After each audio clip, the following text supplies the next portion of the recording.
Napakasensitibo natin sa ibang banda.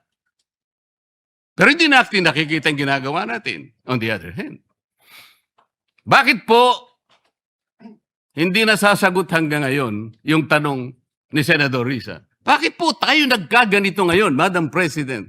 Sinasagot ko po yung tanong, bakit po tayo nagkaganito? Isipin po ninyo, bakit hindi kayo magsimula doon? Meron po bang isa sa mga minority counterparts natin ngayon, Madam President? Meron po bang isa na sumama sa akin nung ako'y nagsasalita na parang si John the Baptist, ako na lang ang isang nagsasalita. Ituloy natin ang investigasyon. Meron po ba silang lakas ng loob na samahan ako? Madam President? Wala po. That's why I'm objecting to the motion. Wag po tayong balat sibuyas. Wag po tayong balat sibuyas. Madam President, before I start, I would like to I'd like to be sure if our colleague, Senator Lito Lapid, will also stand to second the motion. Oh, I mentioned that all the members of the minority. I failed to mention Senator Lito Lapid. I am sure that the good senator from Pampanga would like to associate himself with the motion of Senator Subiri. Okay. Madam President, Proceed. I got his word. He is not seconding the motion of my amiable friend, the former Majority Leader, Senator Mig Subiri. Madam President, the motion was premised on Section 93 of the Senate Rules. May I read this again, Madam President? Acts and language which offend a senator or any public institution shall be deemed unparliamentary. Madam President, I have not heard any word from Senator Jaime Marcos that offended the sensibilities of our counterparts in the minority. I think what is being objected to, Madam President, which is not covered by the rules, are the videos that were presented during or before her speech. Pwede ko bang malaman, Madam President, kung yung pinay-strike out, kasama po yung video na nakita natin na kung saan ay nagsasalita ang ating kasama, Senator Risa Ontiveros. Kasi po sinabi niya, while BP Sara is in power, the threat of a full-blown Duterte comeback is still a very real and present danger. Sa akin po, walang problema yun. Opinion niya yun eh. And we have to respect that opinion. Yan po ba'y pinaalis natin? Gusto ko lang pong malaman, isa-isahin natin. Pangalawa po, nakita ko rin po yung sarili ko. Kasi po, ako'y naanyayahan sa isang television program, tinanong lang po ako, totoo po bang merong connection yung coup? Kasi po ang tawag coup eh, hindi naman po coup, yung karaniwang nangyayari po sa buhay ng Senado yun eh. Palitan talaga yan. Maraming beses na po yan. Ang sabi ko po, kasi kinukonekta daw nila sa impeachment. Sabi ko, hindi po siguro. Sabi ko, dahil sa ngayon 12 kami. Hindi naman kinakailangan naming mag-coup para lamang i-prostrate natin yung impeachment. Palagay ko po, hindi. Yung po bang opinion ko na yun, tatanggalin? Gusto ko lang pong malaman. Kasi po, meron pa po nga sinabi, Jaime, sinungaling.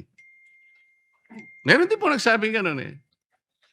Ang ibig ko po sabihin, Madam President, ngayon po nakita natin the vibrancy of democracy in this chamber. Isa-isa po silang nagsalita lahat. Nabigyan ng pagkakataong ipaliwanag ang kanilang panig.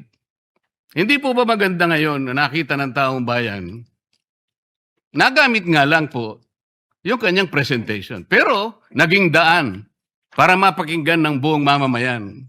At sila na po ang final arbiter, Madam President. Ako nga po eh. Ako nga po. Kailan lang nag-privilege speech ang isa sa atin dito? Habang nagsasalita siya, pinadaan niya ang isang slide na merong isang papel, na merong takip, at pagkatapos merong nakasulat, care of Congressman Marcoleta, 500. Isang kapirasong papel na tinakpan. Nung hindi pinatos ng media, kinabukasan, nagpa-interview siya, hindi minsan, 2 beses, para lamang ipangalandakan ang importansya ng papel na may takip at merong nakasulat, care of Kong Marcoleta, 500. Nagsalita po siya sa media 2 beses at paiimbestiga raw ako sa ombudsman. Dahil po ba sa media nangyari yon at hindi dito? May diferensya po ba? Wala. Walang diferensya yun. Pareho lang yun. Napakasensitibo natin sa ibang banda. Pero hindi natin nakikita ang ginagawa natin. On the other hand.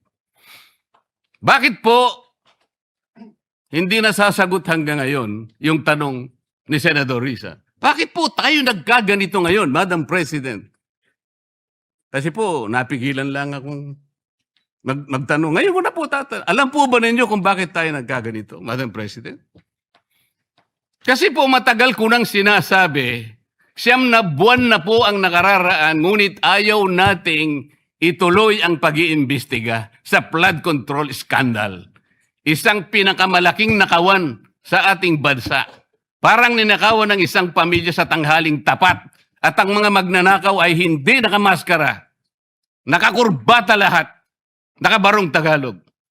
Paano hindi masisira ang kumpiyansa ng mamamayan kapag tinalikuran natin ang ganong pananagutan? Ano pong sinabi pa sa akin? Imbes na sagutin nila yung privilege speech ko noon, nasa pamimilit ko na, eto pong tungkulin natin eh. Naging PNP chief kayo. Ako po'y humanga sa inyo noon. Hindi ko na ikukwento ang lahat ng ito. Bakit ngayon? Bakit hindi natin gawin lahat yon? Alang-alang sa interes ng bayan. Kaya po tayo sumadsad ngayon dahil yung pananagutan na yun, pinipilit po nating pigilin. Ang dami po nating pinagtatakpan. Tumayo siya, imbes na sagutin niya ang aking sinasabi. Ano po sinabi niya? Kung ano-ano po sinabi, nagpalabas din po siya ng napakaraming video na kinakampihan ko si Diskaya, nag-bla-bla-bla, na ang asawa ko raw ay independent na ganito. Lahat po. Pati yung tayo ko sa Congress noon, na sinasansala ko yung mga kasama ko because ngayon ko lang nakita ang Vice President, nagpipresent siya ng budget for 2025. Inaaglahi siya sa budget 2022 and 2023. Yung mga ganun po. Bakit po ngayon biglang nagbago ang kulay natin? Bakit po ganyan tayo ngayon? Bakit po napakababa?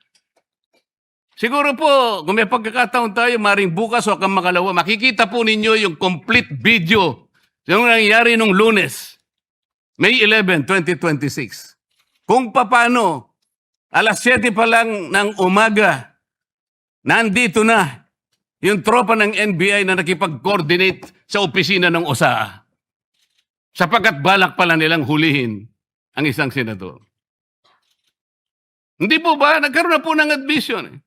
Tinanong ko pa nga yung ating former SP kung nakita niya yung warrant of arrest. Pinakita ba sa'yo? Sabi naman niya, hindi. Naniwala po ako ron. Ngunit bakit sinabi niya, mag-coordinate kayo sa USAA? Alam po ba niyo, Madam President, kung ako po ang Senate President, kaya ko lang naman ginagawang halimbawa ito, Madam President, dahil hindi naman po ako magiging Senate President. Kung ako lang, hindi ko papayagan yon, Madam President. Bakit po? Respeto na lang sa premises ng institusyon na ito. Gawin niyo ang gusto niyong gawin. Huwag dito. Nakikiusap ako, utang na loob. Huwag dito. I will do that. Pero ano po nangyari? And the rest is history.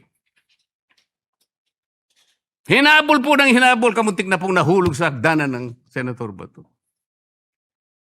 Ganun po ba ang pagtrato sa isang senador?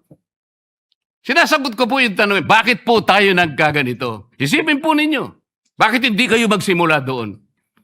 Meron po bang isa sa mga minority counterparts natin ngayon, Madam President? Meron po bang isa na sumama sa akin nung ako'y nagsasalita na parang si John the Baptist, ako na lang ang isang nagsasalita. Ituloy natin ang investigasyon. Meron po ba silang lakas ng loob na samahan ako? Madam President? Wala po. That's why I'm objecting to the motion. Wag po tayong balat sibuyas. Wag po tayong balat sibuyas. Salamat po, Madam President. Yes, thank you very much. That is noted. Senator Rodante Marcoleta, we recognize the Senate President.